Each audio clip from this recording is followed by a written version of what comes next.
l'attention de tous les citoyens sur la nécessité pour chacun de jouer pleinement sa partition afin de rendre nos axes routiers plus sûrs et plus sécurisés.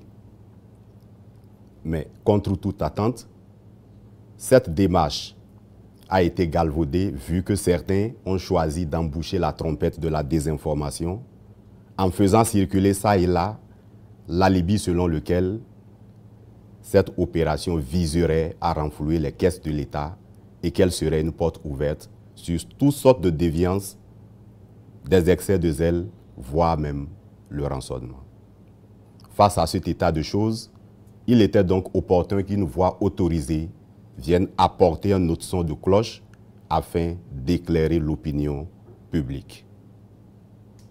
Ainsi donc, j'ai été heureux à plus d'un titre de constater que beaucoup se sont intéressés à la thématique au regard des 500 questions qui me sont parvenues.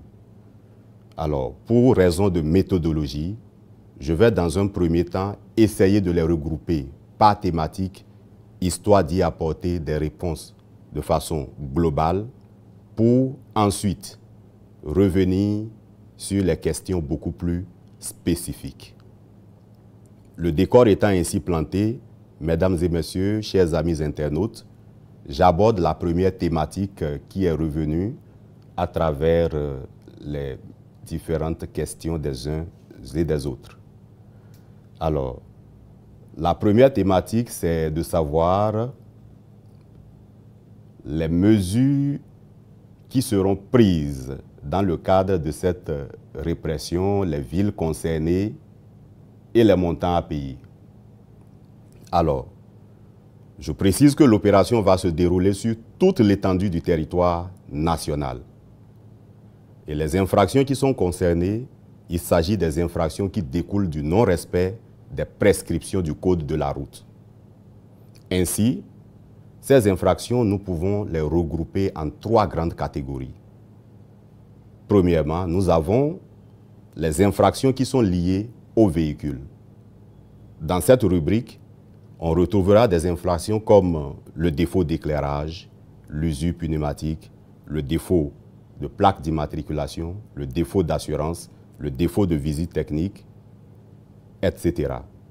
À ce niveau, je voudrais préciser que depuis la prise de l'arrêté interministériel 2024-077 du 18 janvier 2024 portant conditions spécifiques de souscription et de renouvellement de l'assurance de responsabilité civile des véhicules terrestres à moteur en République du Bénin, toute souscription ou renouvellement de l'assurance reste désormais subordonnée à la présentation de l'attestation de contrôle technique à jour ainsi que la preuve du paiement de la taxe sur les véhicules à moteur communément appelée TVM. Ainsi, le défaut de l'un de ces documents entraîne une interdiction formelle de souscrire ou de renouveler l'assurance. Ainsi, tous les propriétaires de véhicules qui vont passer outre cette préoccupation se verront infliger des sanctions fiscales. De même, les maisons d'assurance qui vont déroger à cette prescription peuvent se voir infliger l'une des sanctions prévues à l'article 312 du Code des assurances. Ensuite, nous avons la catégorie des infractions relatives aux conducteurs. Dans cette rubrique, on a des infractions comme le défaut de permis de conduire, le téléphone au volant, et pour les motocyclettes, le non-port du casque aussi bien par le conducteur que son passager. Enfin, nous avons la 3e catégorie des infractions qui sont liées au non-respect des signalisations horizontales et verticales. Dans cette rubrique, nous allons retrouver des infractions comme le non-respect des couloirs de circulation, à savoir la chaussée pour les véhicules et la piste cyclable pour les motocyclettes. Tel que présenté, vous convenez avec moi que ces infractions sont assez nombreuses et il serait vraiment fastidieux pour moi de pouvoir les énumérer de façon exhaustive avec les amendes forfaitaires qui leur sont attachées. Ceci dit, je vais aborder la deuxième thématique que les internautes ont souhaité voir abordée, à savoir les mesures prises pour éviter les excès de zèle, les abus et les actes de rançonnement. Alors, chers internautes, les réalités d'hier ne sont plus forcément celles d'aujourd'hui.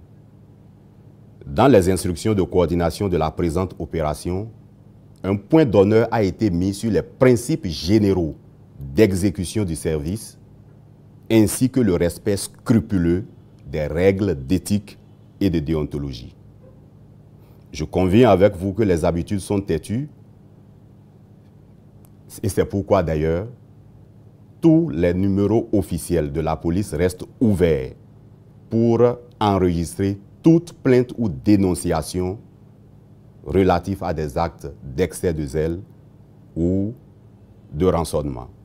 Je voudrais au passage rappeler que le numéro vert dédié à cela est le 166.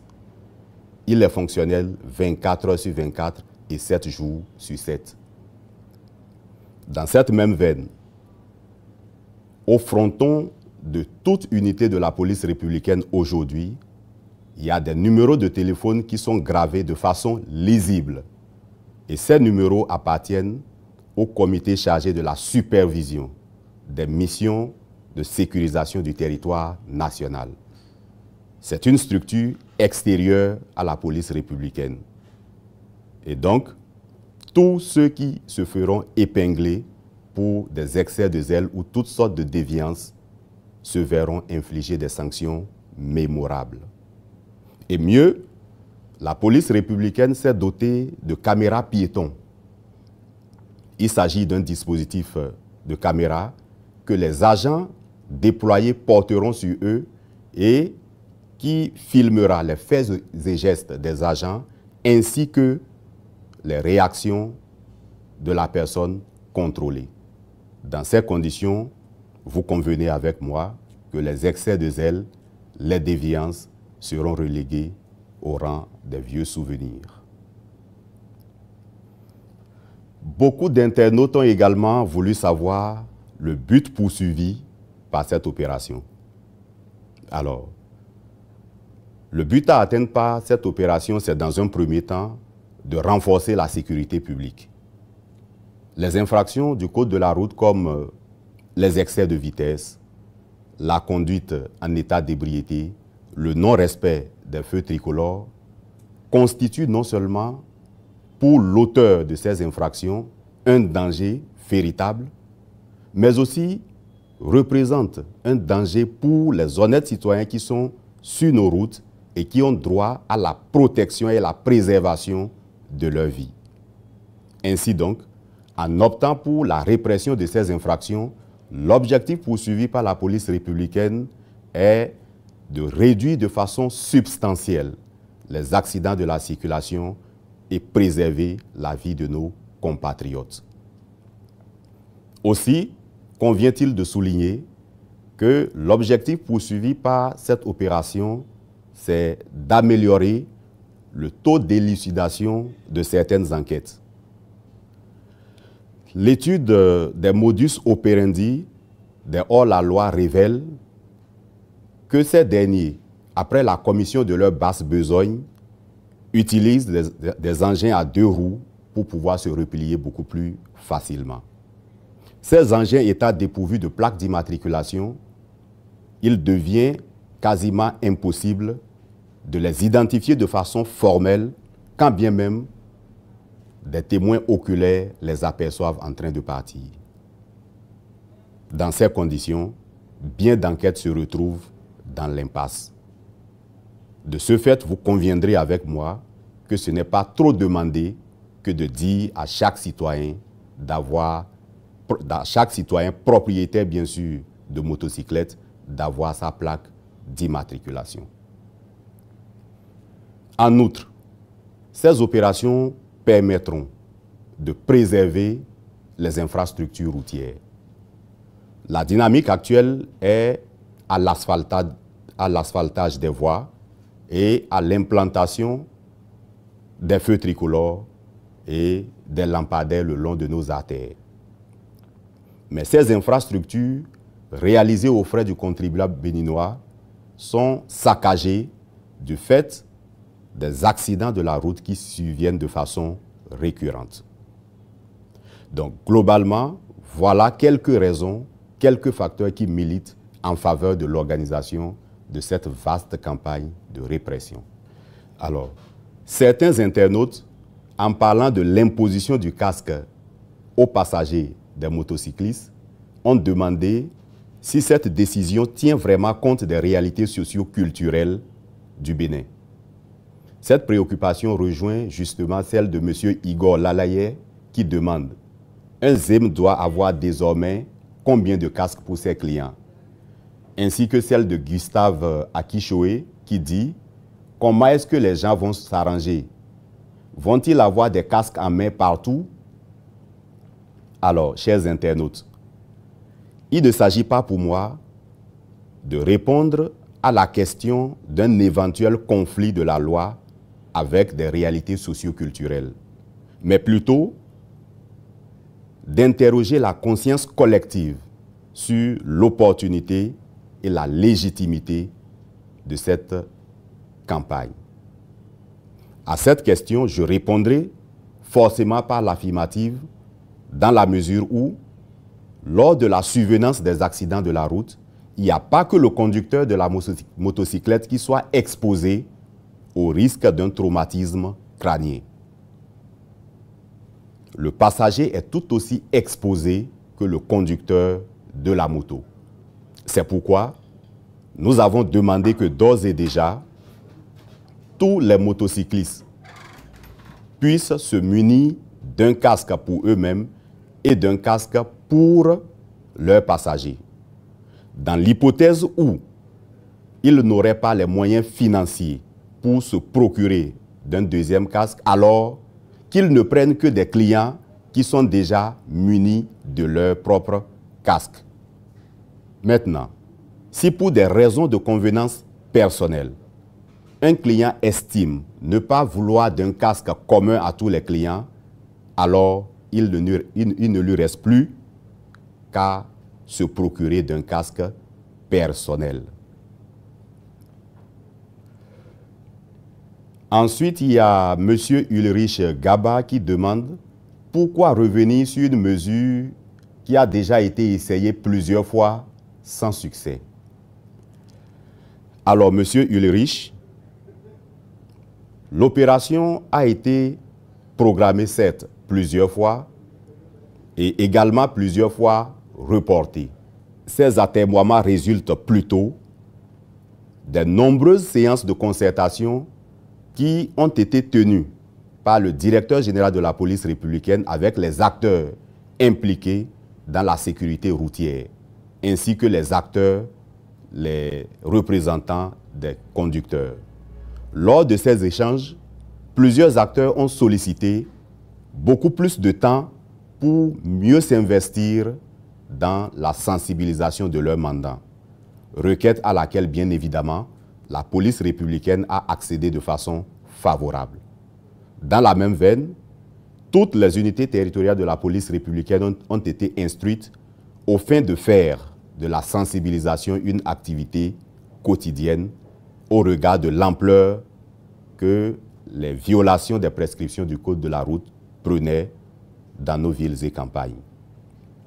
Parlant justement d'ampleur du phénomène, figurez-vous, chers internautes, pour le compte des 2 derniers mois, dans le département de l'Ouémé, plus de 4000 concitoyens ont été verbalisés pour diverses infractions liées au non-respect des prescriptions du Code de la route.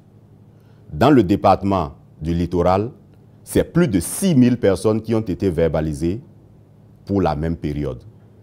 Et mieux, les statistiques renseignent que chaque jour que Dieu fait, en République du Bénin, nous perdons 2 de nos compatriotes au moins dans des accidents liés au non-respect des prescriptions du Code de la route.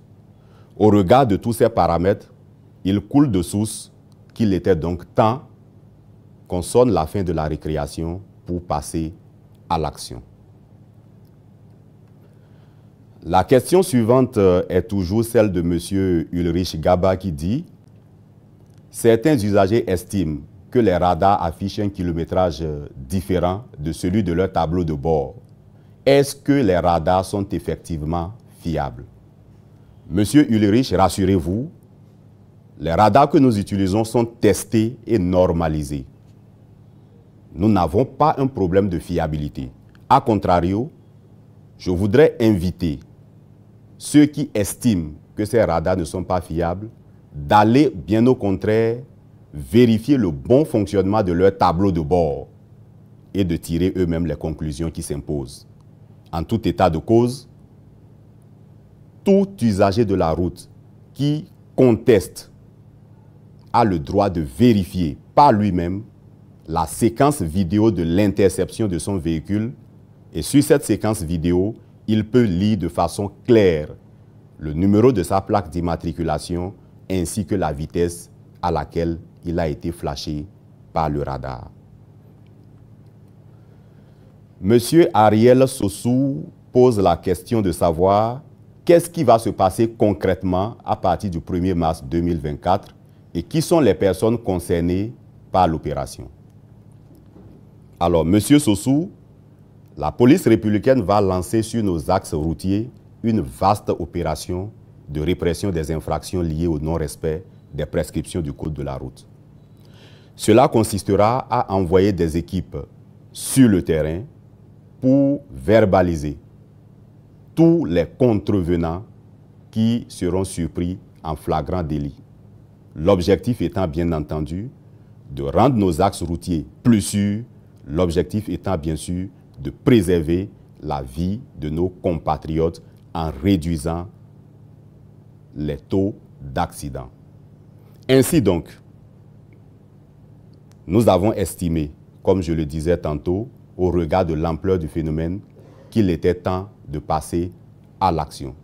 Cette opération, bien entendu, concerne tous les propriétaires de véhicules terrestres à moteur, ainsi que les propriétaires ou usagers des engins à 2 roues, tout comme les usagers ou propriétaires des tricycles.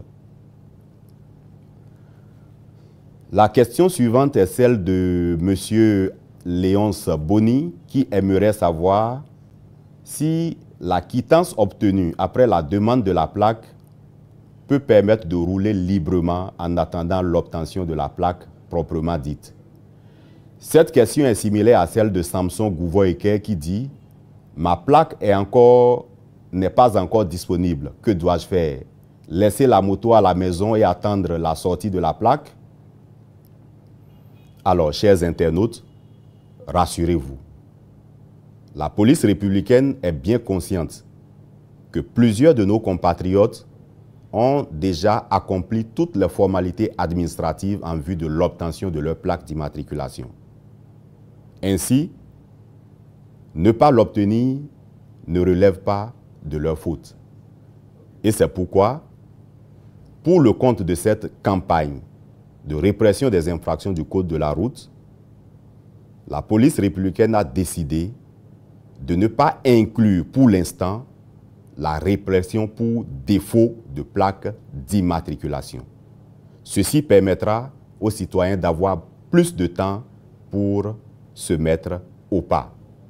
De même, il a été constaté que certains citoyens, quand bien même ils ont déjà accompli toutes les formalités et que les plaques sont prêtes, ils traînent les pas pour aller les chercher parce qu'aucune contrainte n'est encore attachée à cela. C'est l'occasion pour moi de les exhorter vivement à aller chercher leur plaque d'immatriculation.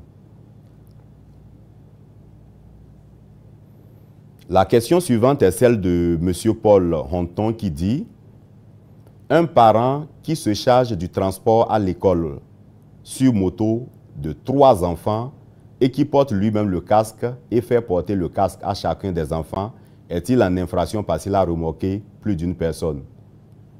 Monsieur Daniel Dossou abonde dans le même sens puisqu'il pose la question suivante.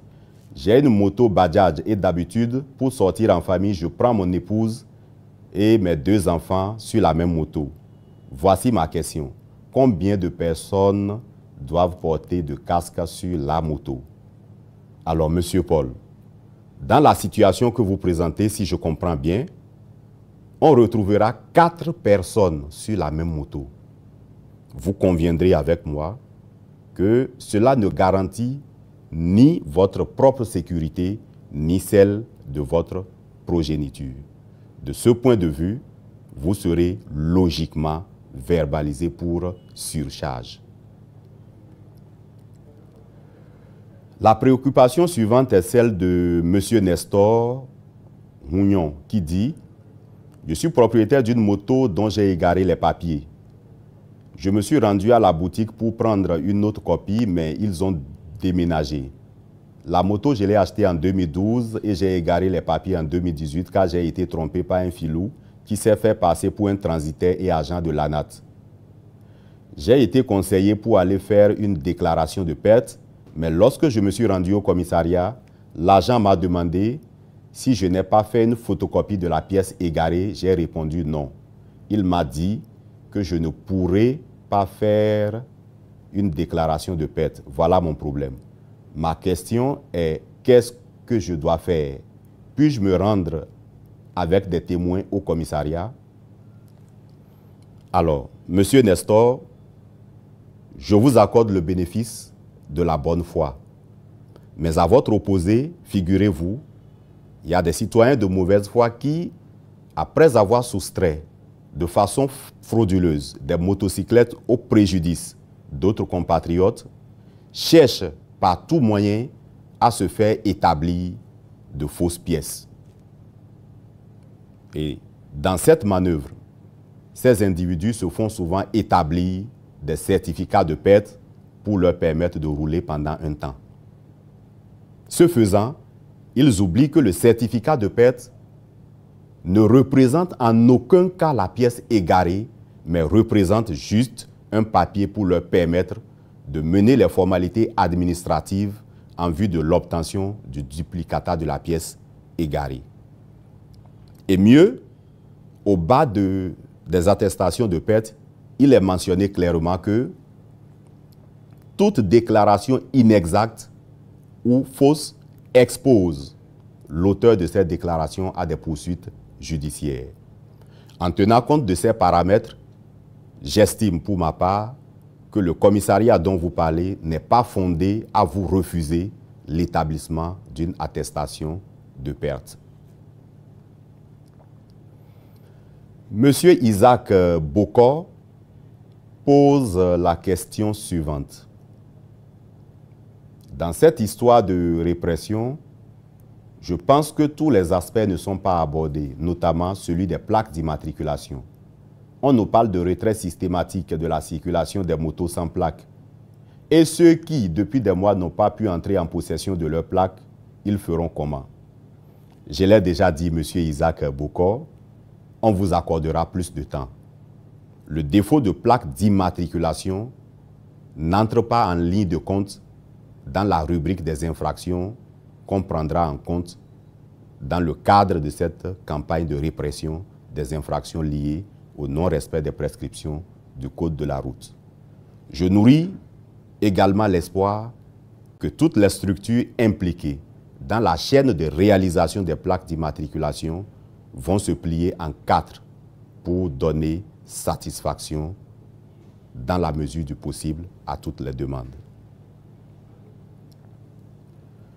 Monsieur Georges Agbangba pose la question suivante. Peut-on présenter la photocopie des documents ci-après la carte grise de la carte grise et de la carte nationale d'identité du propriétaire ou de l'utilisateur d'une moto? Cette préoccupation rejoint également celle de Monsieur Mounib Syndikou. Alors, chers internautes, pour ma part, j'estime qu'il ne coûte rien à l'usager d'une moto de garder sur lui l'original des pièces de sa moto. lors des différents contrôles, nous avons remarqué que les citoyens ont pris l'habitude de se munir en outre la carte grise, de la photocopie de la pièce d'identité du vrai propriétaire de la moto. Dans ces conditions, je voudrais rappeler la procédure en la matière. Lorsque vous achetez une motocyclette auprès d'une tierce personne, il vous est fait obligation d'accomplir toutes les formalités qui s'imposent afin de faire la mutation de nom. Il ne s'agit donc pas d'avoir sur la carte grise un autre nom et sur votre carte d'identité un autre nom. Bien évidemment, on ne va pas demander à quelqu'un qui a prêté, qui a emprunté une motocyclette, d'avoir son nom sur la carte grise. Tous ces paramètres seront étudiés au cas par cas.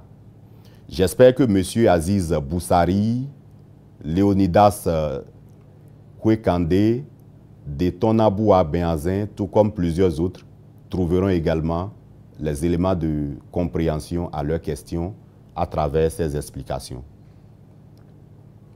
La question suivante est celle de M. Georges Agbangba qui dit « Un fonctionnaire de police républicaine pour un contrôle, quel qu'il soit, a-t-il le droit de couper le moteur du véhicule ?» Alors, voyez-vous, dans les normes, tout contrôle débute après les salutations d'usage et la notification du motif du contrôle par l'injonction « Veuillez couper le moteur ». Cela garantit donc aux fonctionnaires qui effectuent le contrôle que la personne qui est en train d'être contrôlée ne va pas démarrer à l'improviste pour mettre sa vie en danger. Il n'y a donc rien d'anormal à ce qu'un agent vous demande d'éteindre votre moteur ou de vous obliger à le faire en cas de résistance.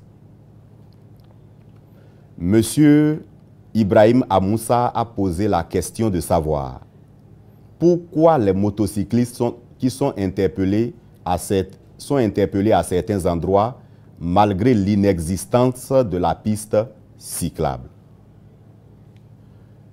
Je vais lui répondre en disant ceci. Même sur les routes dépourvues d'une piste cyclable, les motocyclistes sont tenus de serrer la droite pour ne pas avoir à se faufiler entre les voitures et accroître le risque d'accident. C'est le cas, par exemple, à Porte-Nouveau, sur le pont où on demande aux usagers de serrer complètement leur droite, en dépit de l'inexistence d'une piste cyclable. Monsieur Ulrich Gaba demande « Ne pensez-vous pas que le délai de masse est très réduit pour les usagers qui doivent se mettre en règle, surtout pour les achats de casques en cette période de vache maigre ?»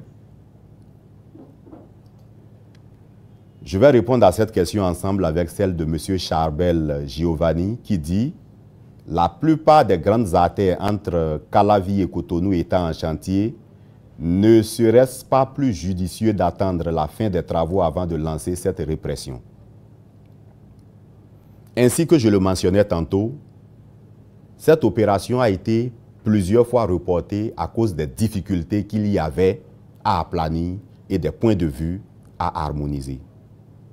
Vous conviendrez avec moi que s'il faut attendre que 100% des propriétaires de motocyclettes aient les moyens pour se procurer des casques pour eux-mêmes et pour leurs passagers, d'ici 10 ans, on n'aurait pas débuté cette opération.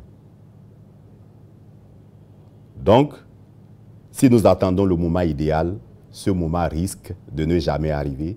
Et c'est pourquoi la police républicaine a retenu, après plusieurs séances de concertation, la date du 1er mars pour lancer, contre vents et marées, cette campagne de répression des infractions liées au non-respect du code de la route. Monsieur Gaba demande combien de temps va durer cette opération. Lors de la planification de cette opération, la police républicaine ne s'est pas fixé un délai, mais plutôt un état final recherché. Et donc, dans ces conditions, assurément, si 100% des citoyens respectent 100% des prescriptions du code de la route, qui sait, l'autorité pourrait décider de suspendre l'opération vu que ça ne serait plus utile dans ces conditions. Monsieur Purus Zancran a dit « J'ai déposé mon dossier pour la plaque d'immatriculation et quelques semaines après, je retourne à l'ANAT et ils me disent qu'ils n'ont pas retrouvé ma plaque. Pourtant, j'ai déposé le dossier, les papiers d'achat et j'ai payé 11 500 à la banque. Que faire ?» Monsieur Purus, la confection des plaques d'immatriculation ne relève pas des attributions de la police républicaine. Et c'est pourquoi je vous demande de me permettre de ne pas opiner sur la question. Monsieur Mathieu Houmenou demande pourquoi le motocycliste arrêté pour non-port de casque paye dans les caisses de l'État et est relâché finalement sans son casque. Alors, monsieur Mathieu, ce n'est pas très exact. Parce que l'objectif poursuivi par la répression, c'est de faire cesser la contravention. Dans ces conditions, si on laisse alors la personne verbalisée repartir sans un casque, cela voudra dire que rien n'a été fait. C'est pourquoi, dans les commissariats de police, on demande systématiquement aux gens qui sont verbalisés pour défaut de casque de se munir d'un casque avant de pouvoir entrer en possession de leurs biens. Monsieur Malik Daouda pose la question suivante. Est-il obligatoire de payer encore les frais de fourrière lorsqu'on a déjà payé les frais relatifs aux infractions aux impôts? Alors, monsieur Malik, lorsque votre engin est mis en fourrière ou lorsque vous êtes verbalisé, vous disposez d'un délai de 3 jours pour aller payer la contravention. Dans ce délai, on ne vous comptabilise pas les frais de fourrière. C'est après ces 3 jours qu'on commence par comptabiliser les frais de fourrière au cas où vous ne revenez pas chercher votre moyen de déplacement. Monsieur Kevin Afolabi Aguet demande pourquoi la répression ne se fait pas de la même manière sur toute l'étendue du territoire national. Dans l'Ouémé, nous assisterons qu'elle est plus dure, surtout la vérification des pièces. Alors, monsieur Kevin, rassurez-vous, ce sont les mêmes consignes qui ont été données à tous les agents qui vont opérer dans le cadre de cette campagne sur toute l'étendue du territoire national. Et l'opération est prévue pour le 1er mars 2024. Donc l'opération n'a pas encore commencé.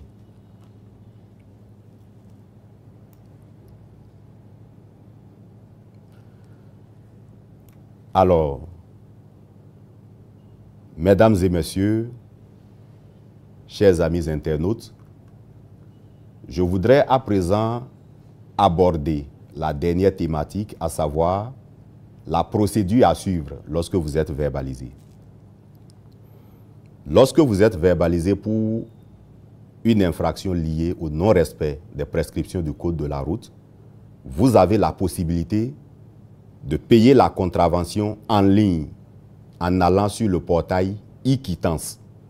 Après quoi, vous imprimez le récépissé et vous entrez en possession des pièces de votre voiture ou de votre moyen de déplacement selon le cas. Mais aujourd'hui, il y a également la possibilité de payer directement à travers un dispositif de lecteur dont la police républicaine s'est dotée. Ces lecteurs, partout où ils sont disponibles, permettent, dès qu'on insère le numéro d'une voiture en infraction, de constater immédiatement si cette voiture est à jour vis-à-vis de l'assurance, de la visite technique et de la taxe sur les véhicules à moteur. Après ces différentes vérifications, on émet l'avis de contravention que la personne verbalisée valide dans son numéro mobile money et le montant est aussitôt défalqué. Après quoi, on lui remet un récépissé comme preuve du paiement de la contravention. Ainsi donc, chers internautes, j'arrive au terme de cet échange et j'espère vivement avoir comblé vos attentes. À présent, je voudrais me prêter à l'exercice du résumé de la séance en langue nationale.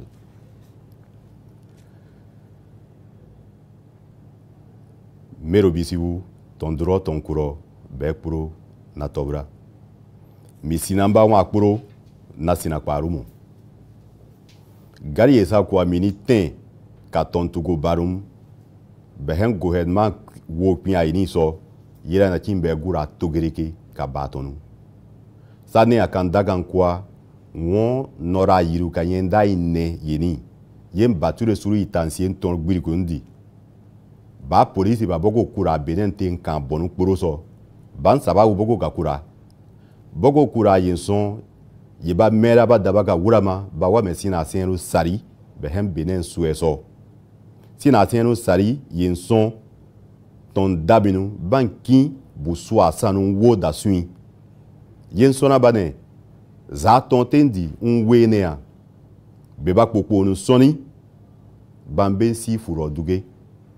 Yeba toga ka ton tugo barum casque. Yem biruso, beba soni unwene benti ban ben si furo dugea. San yem baderi, unwene ben koko nun tirenu nun yiba. Beba ma kegete mamoni, benti, unwene ben kegen tirenu nun yiba. Pa tombu minon wene bu swa, bu de, bu kode me. Ogun na me, bogonki bube moi. Yem biruso, naki bawe poro tu me, bam tonu nyora si aswa o, ude o nyora, ka girma ka bere, yeba nun bigia uko, pa uko. Unwin kegen tire na ba bigia, unwin poko nun tire na ba bigia, ude uye sonsi, ka girma ka bere. Domi, ben wanun gwaria, samo. Mobune baki bogo norison, mobune baki bogo bitaniko. To, mero bisibu unwe, koba ibaman kan koba enti, ka imba kwa. Yenson, togerege, yegongire, kamba mekiramo, nabe siara, beka swada kipu.